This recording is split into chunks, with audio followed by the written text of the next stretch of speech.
Hello everyone and welcome to Unacademy.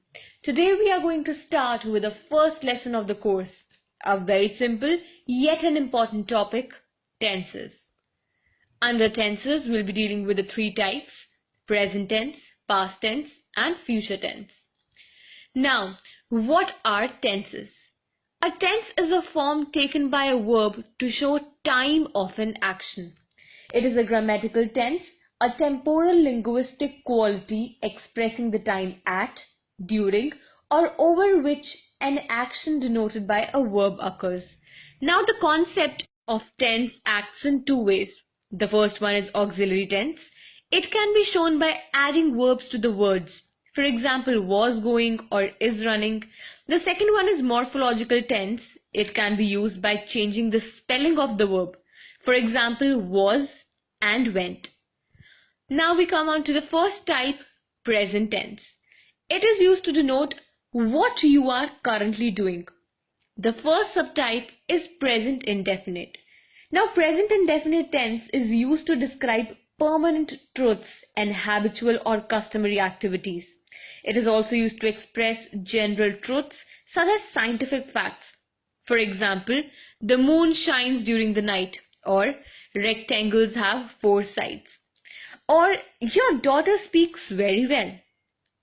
The second subtype is present continuous. It talks about the action which is going on at the time of speaking.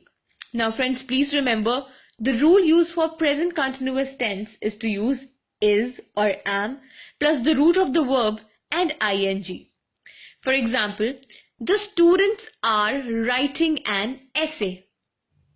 Here we have used are plus the root of the verb write and ing. Third subtype is present perfect. Under present perfect, the rule used is has or have. It is used to indicate completed activities in the immediate past, or it is used for an action whose time is not definite. For example, I have taken all the biscuits, or he has just eaten breakfast, or Pinky has gone to Canada. The next subtype is present perfect continuous. Here the rule is to use has been plus participle. Now present perfect continuous tense is used to show something that started in the past and is still continuing till now. Here, for example, she has been sleeping since morning. Next we move on to past tense. Past tense is used to denote what you did some time back. The first type is of past indefinite. Past indefinite tense is used for an action which is completed in the past or for an action in the past which might be some regular habit or event. For example, he watched a movie yesterday, or he wrote regularly to me for 2 years. We write it in the past tense. Second, we have past continuous. Now it talks about an action which is going on at some time in the past, though it may not indicate the time of the action. For example, we were roaming around in the mall throughout the evening. Now friends, please note the rule used for past continuous tense is to use was or were plus the root of the verb and ing, as used in the example were roaming. The third subtype here is past perfect. The rule here is had plus past participle. Now past perfect tense is used to describe a situation of two actions which might be happening in the past, in which one action happened earlier than the another. For example, when I reached the station, the train had already left, or I had taken all the biscuits. The next subtype here is of past perfect continuous. As in past perfect, we had the rule to use had plus past participle. Here the rule is to use had been plus participle. Now we use past perfect continuous tense to show an action that began in the past before a certain point and also continued up to that time.